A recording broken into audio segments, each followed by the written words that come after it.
تخيل جيشا قويا يدخل المغرب بثقة، يظن أن الأمر سهل، ثم يختفي تدريجيا.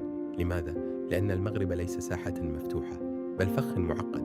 أول سبب حاسم: الجغرافيا، جبال الأطلس، طرق ضيقة، تضاريس قاسية. العدو لا يتحرك بحرية، كل خطوة مكلفة، وكل تقدم بطيء، بينما المدافع يعرف الأرض شبرا شبرا. ثاني ضربة: القتال غير المباشر، لا مواجهة سهلة، بل كر وفر، استنزاف مستمر.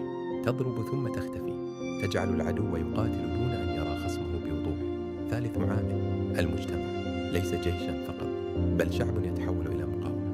القرى، القبائل، الجميع جزء من المعركة، وهذا يجعل أي احتلال طويل مستحيلا. رابع نقطة: المسافة. كلما تقدم العدو ابتعد عن إمداداته، ضعفت خطوطه، وبدأ ينهار من الداخل قبل أن يهزم في الميدان. خامس سبب: الاستمرارية. قد يخسر المغرب معركة، لكنه لا يخسر الحرب. يعود، يعيد التنظيم، يضغط حتى ينهار العدو أو ينسحب.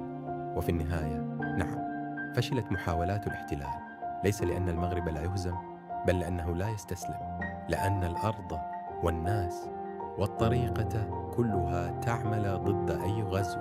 ومن يدخل ظانا أنه سينتصر بسرعة، يكتشف أنه دخل معركة